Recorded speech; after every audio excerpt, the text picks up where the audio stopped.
ever forget what I've said. Okay, so big issue here, Parliament trying to figure out how to govern an empire. People in this part of the empire, that is in British North America, resist the idea of having Parliament govern them because they'd always governed themselves. And this is really what sparks the revolution. Now, last time, if memory serves, I talked a little bit about the first effort by Parliament to regulate trade, which was the Sugar Act.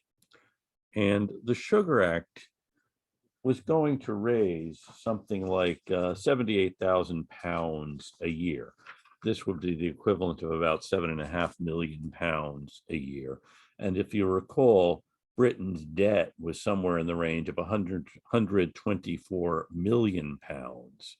So if the Sugar Act was designed to pay off the British debt, it was going to be an abysmal failure. It wasn't even going to come close. What it was going to do was regulate trade. And the Sugar Act cuts the tax on sugar in half, down to 3 pence a gallon from 6 pence a gallon for every gallon of molasses brought into one of these North American ports.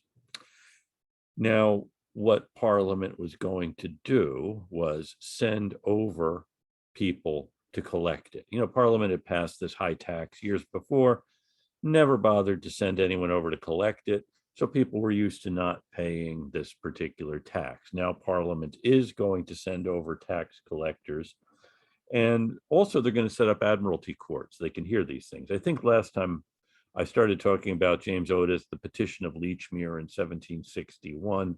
That's an important case for a number of reasons, but it precedes really Parliament trying to regulate trade in this way.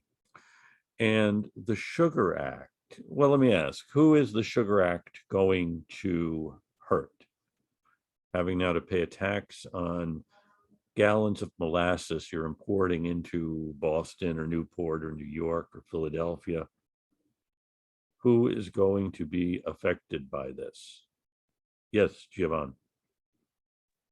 Well, at first it would look like merchants would be affected, but they're likely not going to actually front the tax cost themselves. They're probably going to pass it on to the consumer.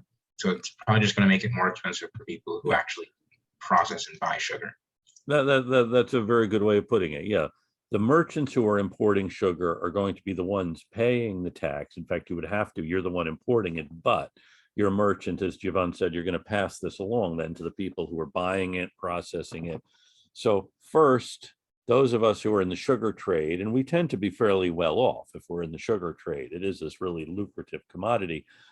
But then if you are a consumer of sugar, if you're someone who processes molasses into rum, then it's going to raise your price. And then ultimately, if you consume sugar or you consume rum, it's going to raise the price of it as well. The first, though, folks to be hurt are going to be the merchants who tend to be fairly wealthy. And I should warn you, I know a number of us aspire, well, you more than me at this point, should hang it up, aspire to be wealthy. You're not going to get a lot of public sympathy if your taxes go up. You know, this is why people like to rail about the rich who should pay their fair share because they're an easy target. Okay. So, you know, tough sell getting much public support. Oh, the poor sugar merchants, their taxes have gone up. They're not going to be thrown out into the streets. Okay. But, well, here's what happens. Well, here's one of my favorite stories from this whole episode. Involves a guy named John Robinson. And anyone who's ever talked to me for 10 minutes before has probably heard this story. So you can probably turn off your sound right now. And, you know, or maybe you could say it along with me.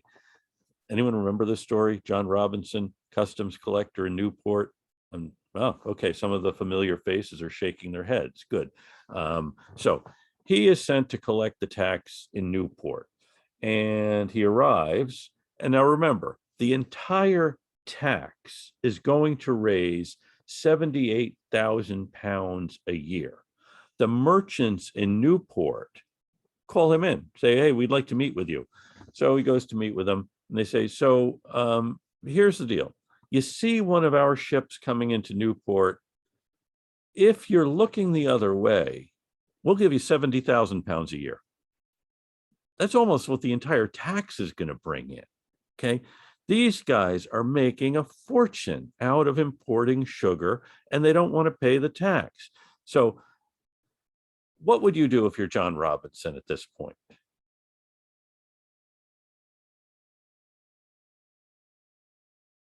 Ashley, you're John Robinson.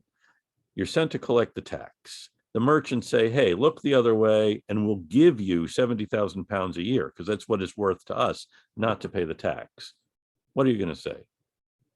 I'm going to take it. You're going to take it. Okay, good. I didn't mean to have you the only one on the spot. This is being recorded. Let's see. Paul, you have your hand up. So I personally would take it, and then to avoid suspicion of not taking in any taxes, I'd take like half of it and then give it to the crown as the quote unquote taxes. Wow. Wow. You've given this some thought, how you would get around this. Jovan? I actually wouldn't take it, not because I wouldn't want the money, but because it's such a substantial bribe, you kind of can't disguise it. Like Paul kind of gets it sending in half. It's like if I suddenly have 70,000 pounds a year and I'm just a tax collector. Yeah. Can't really hide. You've even given this even more thought than Paul about anyone else want to venture? And by the way, when you see Ashley, Paul, Jovan's name on the ballot, or they're campaigning because they're going to establish, honesty in government, just remember the hypothetical, okay? Robinson is outraged that they think they can bribe him. He is a guy who's been sent to do this job, and it's really an insult, not only to him, but to the British Crown, to think that his head could be turned in this way. And he refuses. By the way, we'll get back to his story in a minute. I'll tell you about another colonial tax collector, and that is someone who now has a statue in front of Faneuil Hall. This is Samuel Adams. In Boston, we elected the tax collectors. Samuel Adams was a very popular tax collector because he never collected anyone's taxes. And if you're ever in this situation, and we no longer elect tax collectors, partly for this reason, it might actually be a good thing to do. The supposition that the Assembly had, if Samuel Adams or Paul or Ashley or Jovan is a tax collector, Paul's already said he's going to send some in. The other two aren't sending anything in. Well, we're not going to say, gee, the reason we're not getting any taxes from that particular district isn't because the tax collector is a really nice guy who doesn't want to bother any of these hardworking people.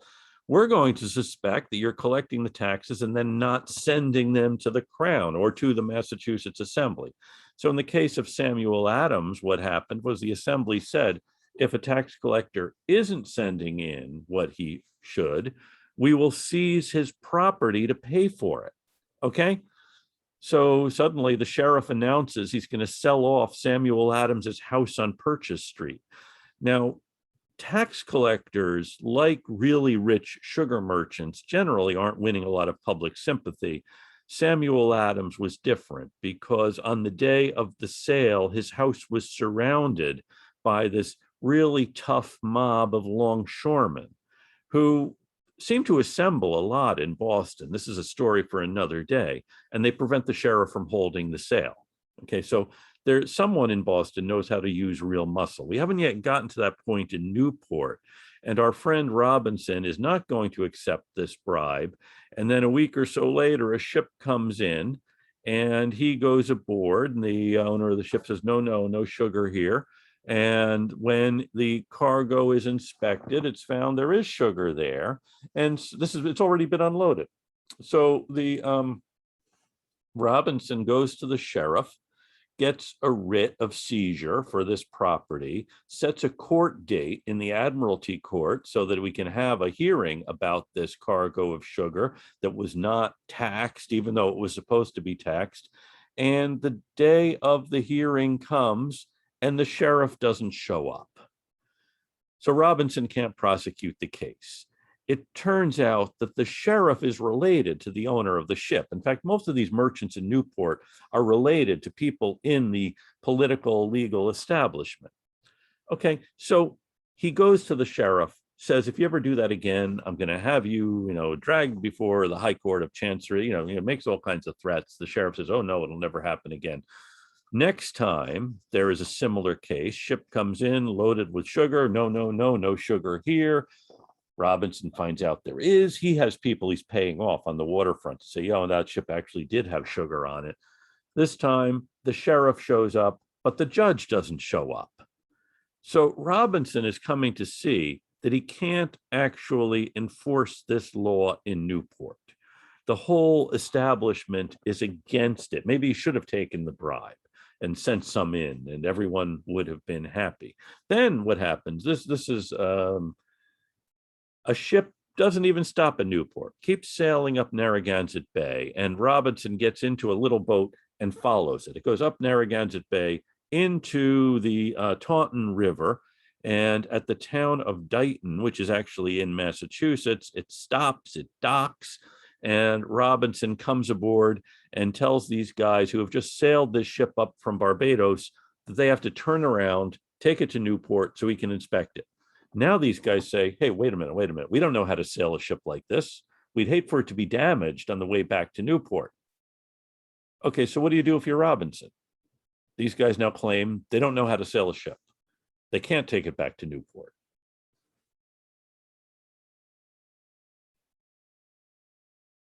Never thought you'd find yourself in this situation. You're here enforcing the law, and these guys say, well, we'd like to help, but does anyone here know how to sail a ship? No, it's not an easy thing to do. Okay, Robinson has to get back in his boat, go back to Newport, hire a crew to come up to Taunton or Dighton to unload the vessel. And what do you think's happening while he's on his way back to Newport, hiring the crew, coming back to Dighton? Any guesses? They're probably already gone by then. Well, they're still there. They've unloaded the ship. Okay. They've gotten everything off. And in fact, they know Robinson is coming back. So not only do they get everything off, they drill holes into the hull of the vessel so he can't take it back to Newport. And he comes aboard just as this ship sinks to the bottom of the river. It's not that deep a river. So now he's standing on the deck up to his ankles in water. And the sheriff arrives, the sheriff of Bristol County arrives, because he's heard about this guy threatening the ship, doing damage to the ship, comes, here is the ship, here's a guy standing on the deck, the ship is sunk, the sheriff arrests Robinson for malicious destruction of property and carts him off to the jail in Taunton.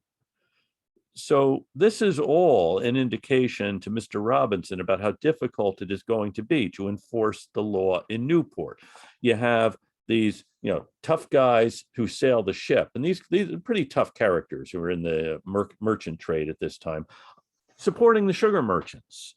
And this is almost an impossible thing to break. And the merchants are protesting this tax on sugar, but the tax on sugar, it's really hard to get a lot of us as ordinary folks really excited about it. Yeah, it affects these rich guys, people who are in the rum business, and so on. Now, there are other taxes being, so the Sugar Act, by the way, there are protests about it. It's not simply, hey, we don't like to pay the tax, but it's the principle of, does Parliament have the power to tax us? And right now, with the Sugar Act, Parliament can make the argument that what we're actually doing is regulating this trade. On the other hand, in 1765, Parliament passes another tax, which is much more widespread. And this is called the stamp tax. It's not a tax on stamps. The stamps are things that are put on papers of different kinds. Basically, any kind of paper now will be taxed. If you're a lawyer getting your license, you have to pay £10 for your attorney's license. If you are a college student graduating from college, your college diploma will be about £3. This is not an insignificant amount. And the presumption is someone going to college can afford this. A lawyer certainly can afford this. Different court proceedings had different taxes on the documents you would file. If you're buying or selling land under 100 acres, the document has a tax of £1.06. If it's about 100 to 200 acres, it's 2 shillings. 200 to 300 acres, 2 shillings, 6 pence. And then it goes up for every additional 320 acres. Presumption is if you're buying or selling more land, you can afford to pay a higher tax. A deck of playing cards, a shilling a pack. A pair of dice, 10 shillings. A pamphlet or a newspaper that is between 1 sheet and 6 sheets, you pay a shilling for every sheet. And by the way, the paper, the stamps are going to be affixed to the paper. But what's going to happen here is the actual paper is going to be produced in England with the stamp on it, then sent to the colonies. So every newspaper in the colonies is going to have this stamp on every page showing that the tax was paid. So this is a tax that is going to affect everybody, not just people, lawyers, people who go to college, anyone who plays cards, plays dice, reads a newspaper, reads a pamphlet. Marriage licenses are also taxed, any legal document. So this is a very widespread tax, okay? Now, we've already made the argument, Parliament doesn't have the power to tax us. You could make the counter argument, the sugar tax is a regulation of trade.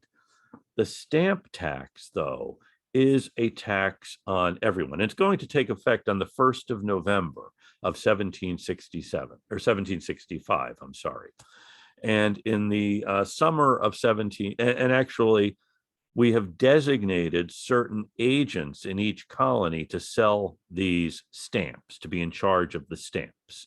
And the guy in Boston is Andrew Oliver. And Andrew Oliver is an able public servant. His brother, Peter Oliver, is a judge on the Superior Court. He's an ironmonger, actually, down in Taunton. And his brother-in-law is actually Thomas Hutchinson, who is the lieutenant governor. And Andrew Oliver has a shop on Long Wharf, a brick building, a 2-story brick building. And in early August of 1765, word spreads through town that the stamps have arrived and they are at Oliver's shop on Long Wharf. And that night, several hundred guys go to Long Wharf and they tear down Oliver's shop. You know, if we were meeting in person, we'd walk down to Long Wharf and we would go to there's a brick building where there's a restaurant, the Chart House. It was in that row. The building like that extended all along Long Wharf. This one was Oliver's warehouse, his shop. And that night, this crowd tears it down. I don't know how we would do as a class tearing down a building like that. You know, these are not meek, mild-mannered folks. They're guys armed with crowbars, axes, their bare hands, tear down the warehouse, throw it into the harbor. And then there's a tree in the south end of Boston where they like to gather. They invite Oliver to come down and talk to them. And he gets there, and there is an effigy of himself hanging from the tree with a noose around his neck with a sign saying, "Death to the stamp tax." And they want to know if Mr. Oliver wants to keep his job as a tax collector.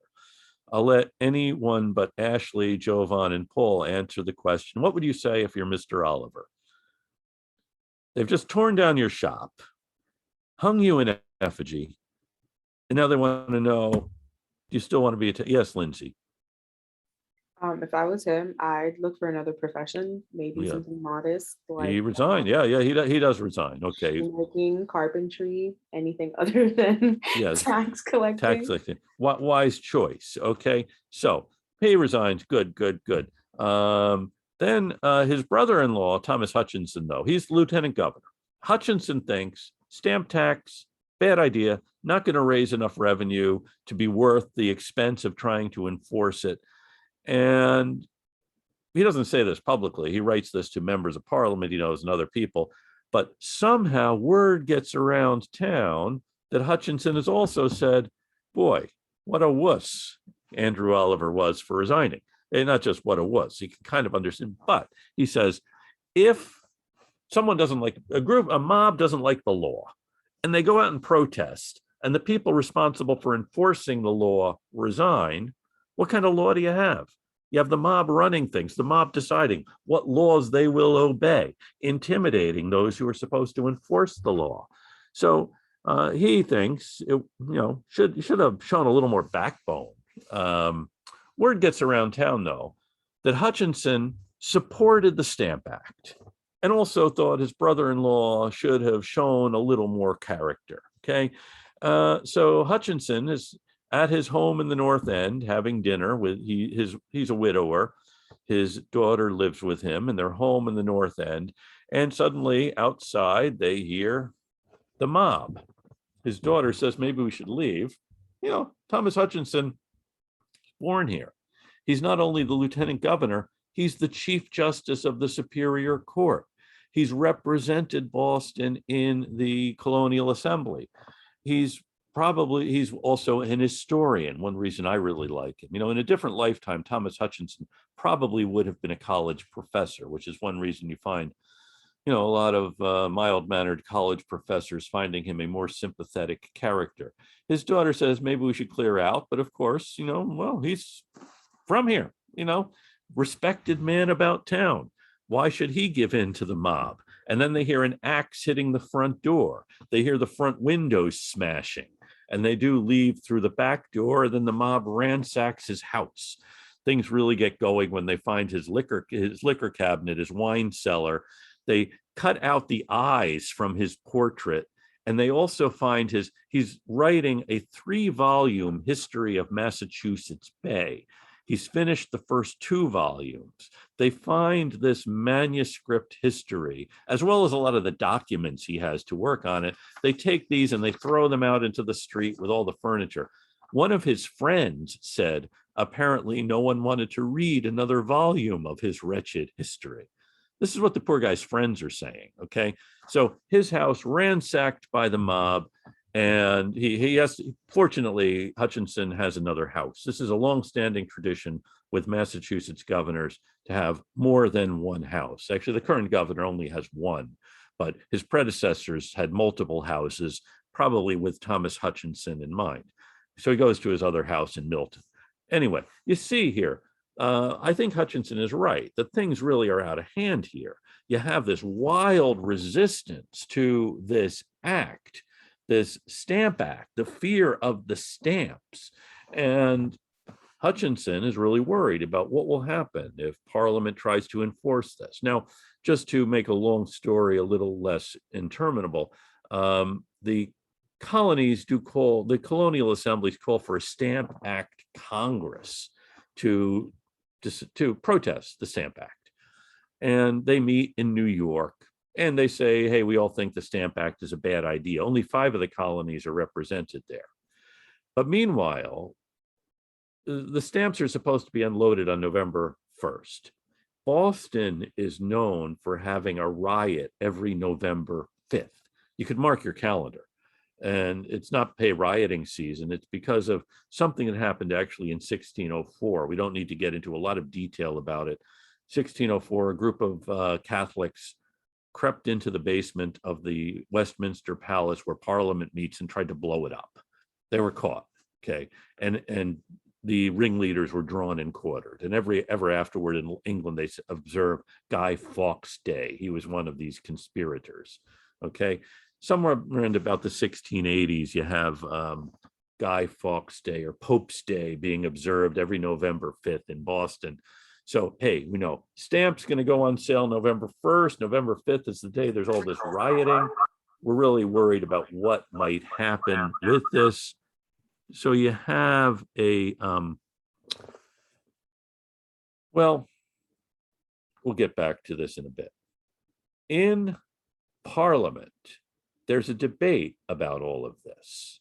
And in fact, Benjamin Franklin, who is the agent for Pennsylvania in London, is called in to Parliament to explain the American position on the Stamp Act.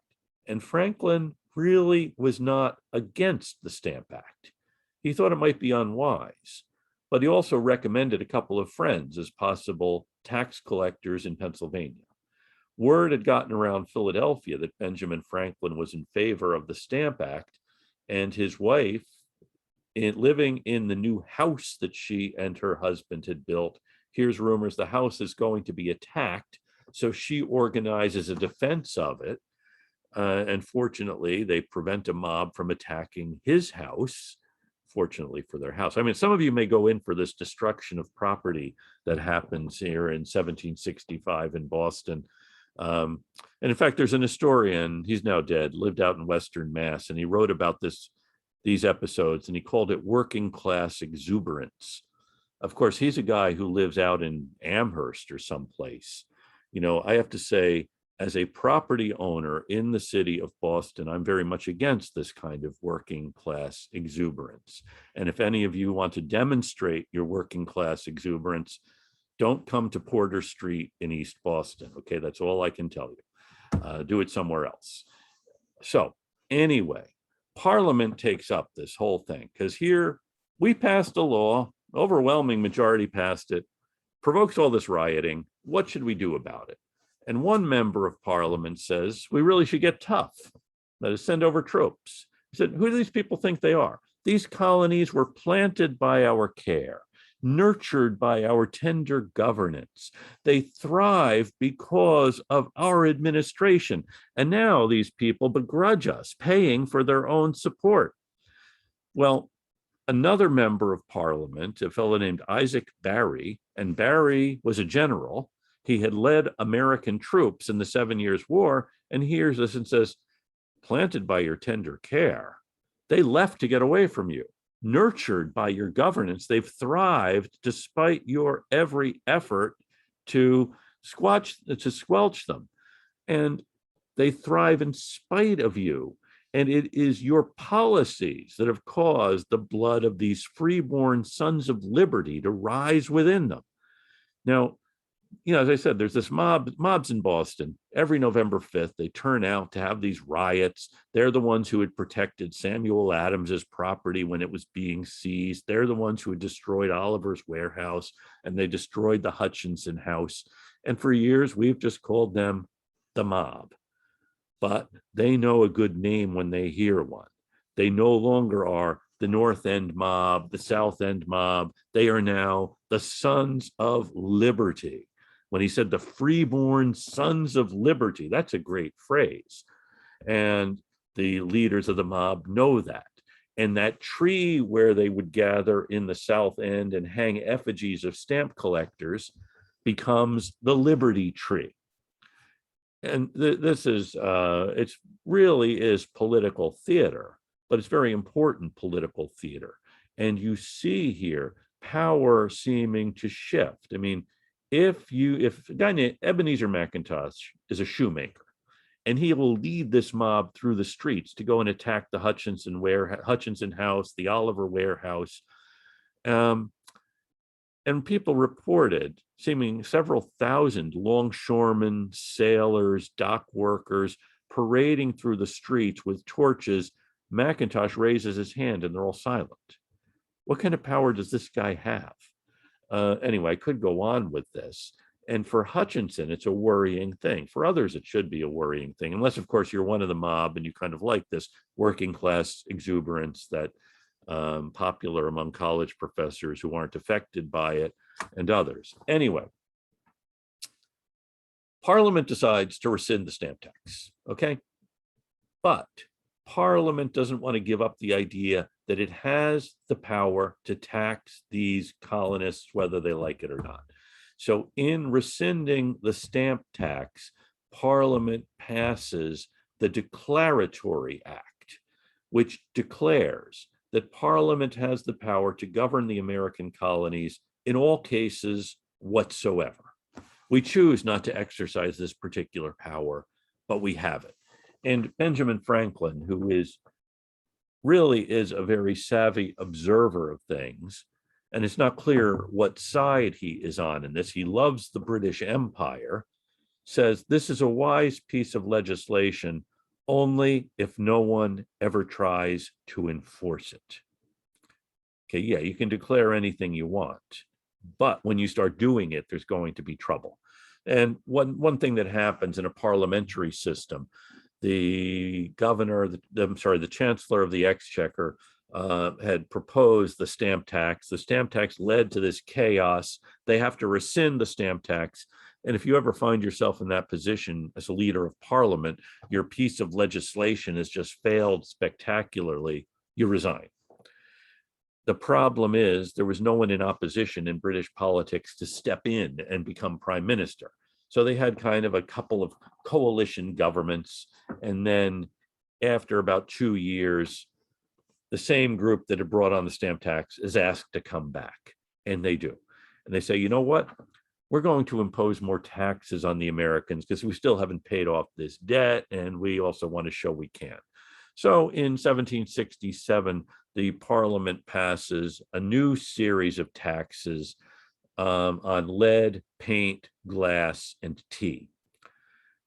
Also, the governor of Massachusetts, Francis Bernard, remembering what had happened with the last tax laws Parliament had passed, asks for some military support to help keep the peace in Boston, because we're also going to be sending over customs commissioners to make sure that the taxes are paid.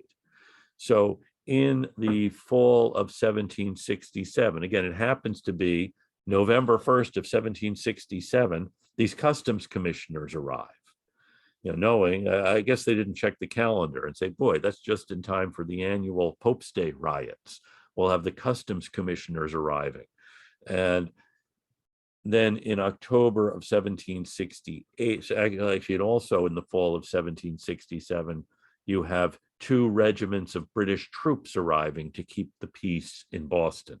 Now, Benjamin Franklin said sending troops to keep the peace in Boston is like setting up a blacksmith's forge in a gunpowder magazine. You have this town that doesn't want to pay the taxes, has this idea that they govern themselves, and you're sending troops off to keep the peace. It's a recipe for disaster, which it really is. Meanwhile, you have these taxes now in place, and a couple of things happen. We're not going to talk too much about the troops. Interesting story, but for another day. A couple of things happen. One, the Massachusetts Assembly sends a circular letter to the other colonial assemblies saying, we all should resist these taxes because Parliament does not have the power to tax us. We can only be taxed with our own consent, given by our elected representatives. We haven't voted for members of Parliament, okay? The governor, Francis Bernard, orders the assembly to rescind the circular letter, saying they have no business writing to the other assemblies. If they want to say something to another colony, they have to go through the governor. And Francis Bernard certainly isn't going to write to the other governors saying, hey, we should resist these taxes, because he represents the crown. The assembly has its agent in London, who happens to be Benjamin Franklin. He could communicate with other assemblies, perhaps, but Bernard thinks it's a bad idea. The colonies shouldn't be communicating with each other.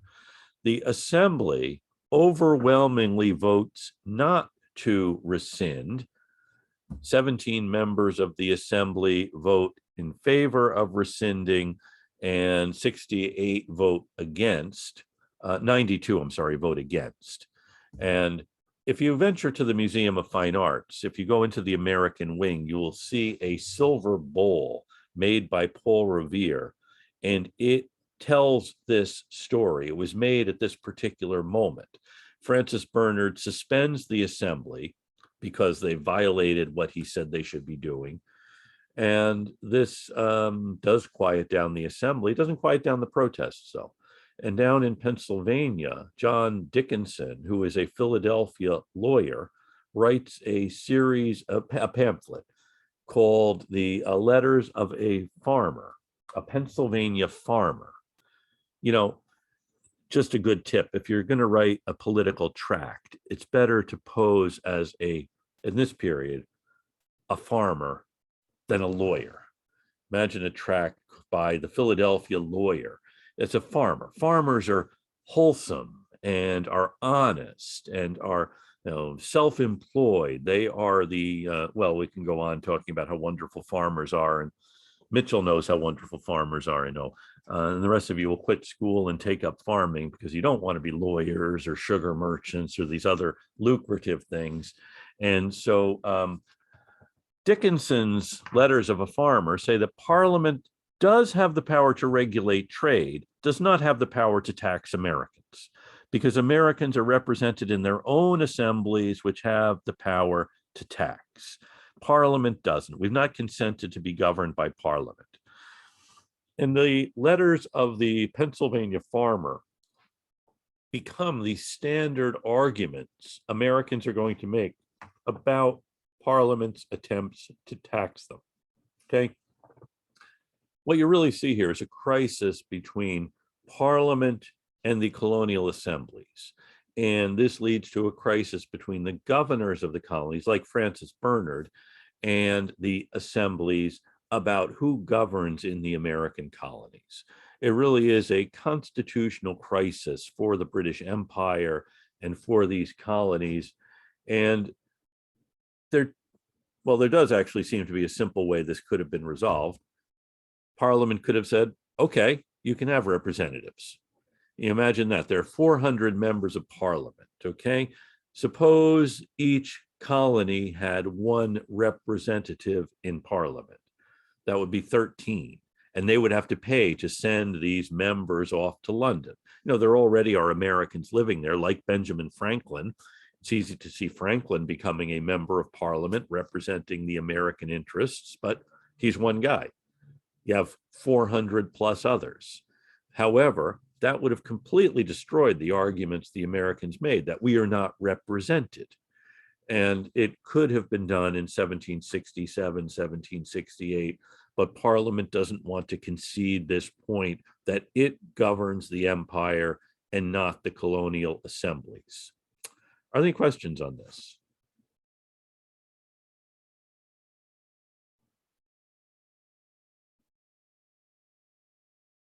Yes, Paul. Was another reason that they didn't want to do that because they had the philosophy that the members of Parliament represented the entire nation? Exactly. that- Oh, yes. Okay. Yeah, exactly. That's their theory. Because then if the colonies are represented, well, why shouldn't Liverpool be represented, or Manchester or Birmingham or parts of London? You would have to give up the whole thing. And by the way, that argument is going to come back in the late 1770s when there's a war going on with the American colonies. And at this time, I believe it was William Pitt, who's now Lord Chatham, who says, your policy in America is going to bring down the rotten system of Parliament. And it does. This sparks a movement in England that it goes into the early 19th century to change the representation in Parliament, to establish boroughs that actually do represent people rather than something that was here, 400 years earlier. So yes, it is a fear of giving up that point, because then that is going to force a real questioning of why Parliament is structured the way it is. Hey, if the Americans have representatives, why don't we in the East End of London have representatives? And so you can see that's exactly it. So partly it is this, theory we have, but you're usually not going to go to war over a theory. Sometimes it happens. Or have this political fight to defend a theory, but it is really trying to defend the power of the members of Parliament. And they're something no one who has power is going to give it up easily. That's another big lesson. So yeah, other questions on this? Thoughts on this? Again, someone had a time machine, could go back to 1767 and tell the members of Parliament this, they probably wouldn't listen to you. Because why should they? These people need to be taught a lesson. If you're on one side in Parliament and you have the votes in Parliament, so why would you listen to these people? And Benjamin Franklin, well, I'll stop talking about Benjamin Franklin, but you can see this Parliament. And by the way, another factor here is that the King George III, who comes to the throne in 1760-61, young, unlike his grandfather and great-grandfather, the first two Georges, he is English. Never lived anywhere else, never wants to be anything but King of England, but also he's read a lot of these Enlightenment tracts about the Patriot King. So he is taking a bigger role in politics than his grandfather, great-grandfather, and he really can't understand this resistance that Americans have to these laws Parliament is passing.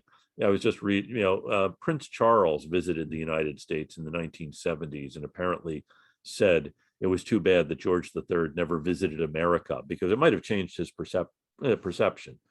The current monarch's father was actually the first reigning British monarch to visit the United States, and that was during the Second World War. So yeah, a lot of things could have been avoided again, but that gets us into just saying, why do we have a constitution at all if we just have nice people in charge?